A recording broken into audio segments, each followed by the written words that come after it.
মোহব্বত বাড়বে। আর একটা কি, ওয়াসাল্লু ওয়ান্নাসু নিয়াম, আর নামাজ পড়তে দাঁড়াও ওই সময় যখন মানুষেরা সব ঘুমাইয়া যায়। কোন সময়? রাতে। রাতের কোন অংশে? অর্ধেক, এরপরে অথবা তৃতীয় অংশে। এই সময় নামাজটা কেন? কারণ আল্লাহর কাছে, মানুষের কাছে, সব মুমিনের কাছে সব থেকে প্রিয়তম কে? সবাইকে বলতে হবে কে? সুতরাং মানুষ যখন প্রেম করে, ভালোবাসা করার জন্য নোটিশ দেয় না, বিজ্ঞাপন ছাপায় না, রেডিও টেলিভিশনে বিজ্ঞাপন দেয় না। প্রেম করে কিভাবে? গোপনে। গোপনে প্রেম করার জন্য আল্লাহর সাথে দিনের কোলাহল আল্লাহ বন্ধ করে দেন। আল্লাহ রাব্বুল আলামিন বলেন, ওয়াজআলনান নাহারা মাআশা, দিন বানিয়েছি রুজি রোজগার করার জন্য, রিজিক কামাই করার জন্য।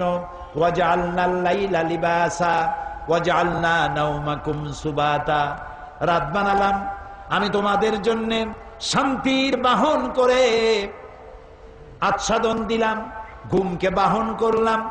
এই সুন্দর রাতে সব মানুষ ঘুমিয়ে গেছে, বান্দা এই সময় ঘুমের থেকে জাগো, আমারে সেজদা দাও, সেজদার ভিতরে তোমার যা বলার আছে আমারে বলো।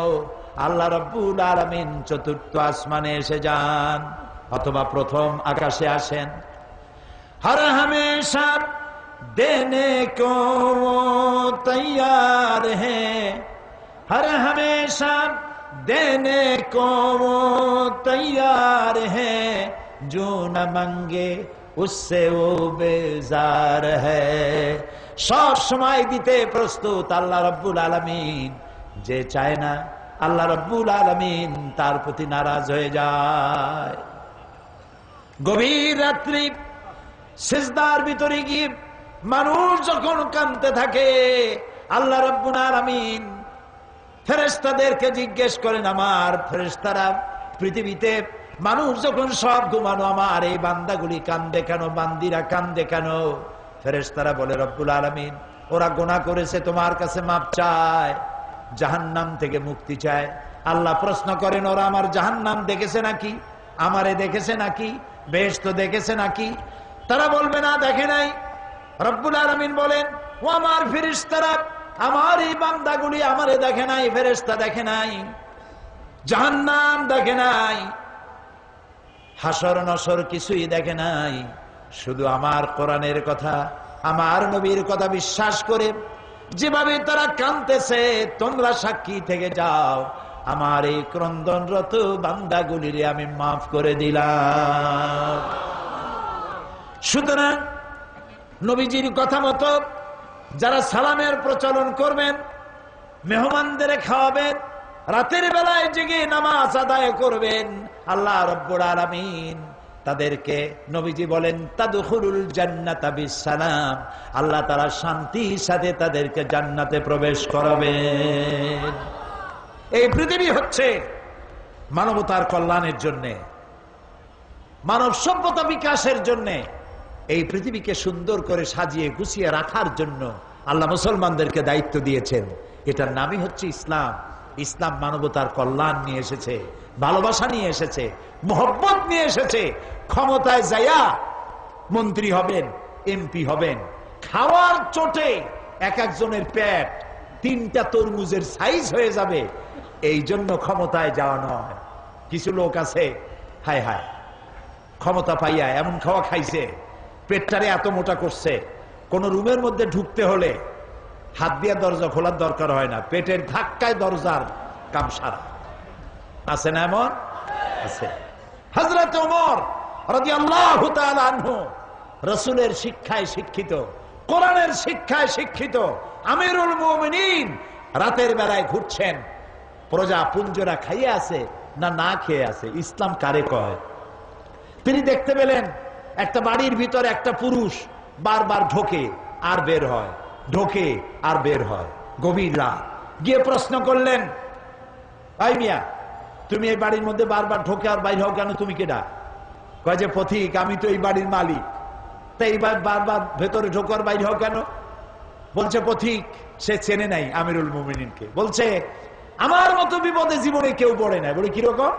আমার ঘরে আমার বউ আসন্ন প্রসবা, এখনই বাচ্চা হবে। আমার ঘরে কোনো পুরুষও নাই, আমি ছাড়া কোন মেয়ে লোকও নাই। আর আমি এই বিষয় সম্পূর্ণ অনভিজ্ঞ, কিছুই জানি না।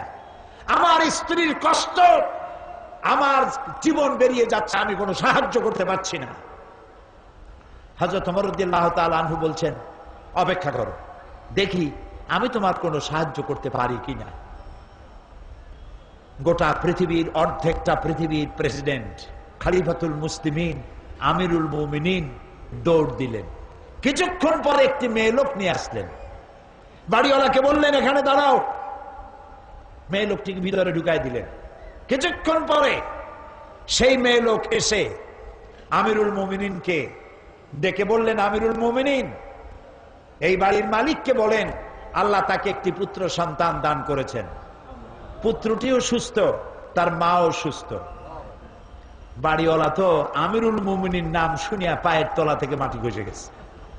হযরত ওমর আমার জন্য কষ্ট করছে, দৌড়াইছে, কি আশ্চর্য, আমার তো বেয়াদবি হয়ে গেছে। তিনি করজোড়ে ক্ষমা চাইলেন, আমিরুল মুমিনিন আল্লাহর রাস্তায় আমারে মাফ করে দেন, আপনি আমারে কষ্ট দিছি, আমি আপনাকে কষ্ট দিয়েছি, আমাকে ক্ষমা করুন। আর এই যে মেয়ে লোকটারে নার্স নিয়ে আসছেন, সেবিকা, কিছু টাকা আপনি তাকে দিয়ে দেবেন, এই টাকাগুলো আপনি নেন। হযরত ওমর বলেন, ও আল্লাহর বান্দা, আমার কাছে ক্ষমা চাইও না। আমার কাছে ক্ষমা চাওয়া উল্টা হবে, কারণ তুমি আমার এলাকার ভিতরে বসবাস করো। তোমার এই কষ্টের কথা তুমি জানাবার আগে আমি নিজেই জেনে যে খেদমত দিতে পারি নাই, এজন্য কিয়ামতের দিন ওমরকে আল্লাহর দরবারে তুমি আসামি বানাইও না। আর যে মেয়ে লোকটিকে টাকা দিতে চাও, ওই মেয়ে লোকটি কোনো পেশাদার নার্স নয়, সেবিকা নয়। যেই মেয়ে লোকটি দিয়ে আমি তোমার স্ত্রীর খেদমত করালাম, ওই মেয়ে লোকটি আমার স্ত্রী। সুবহানাল্লাহ। এর নাম ইসলাম, এর নাম ইসলাম।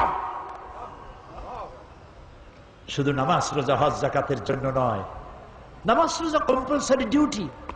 দাড়ি রাখা মুসলমানের আলামত, মেসক করা, সুরমা লাগানো, লম্বা জামা গায়ে দেওয়া, এগুলি ইউনিফর্ম।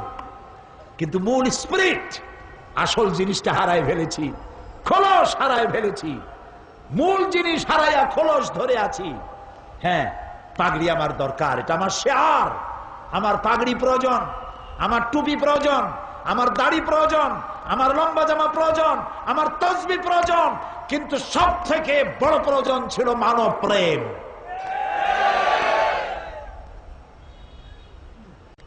মুসলমান মুসলমানের প্রতি ভালোবাসা, মহব্বত করা, খোঁজ খবর নেওয়া।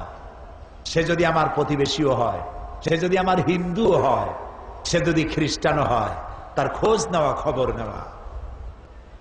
অন্য ধর্মের প্রতি অসদাচরণ না করা, এটার নাম ইসলাম।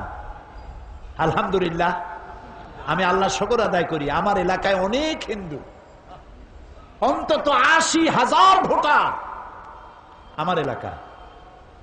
নির্বাচনে আল্লাহ যখন জিতায় দিলেন, বিজয় মিছিল করি নাই।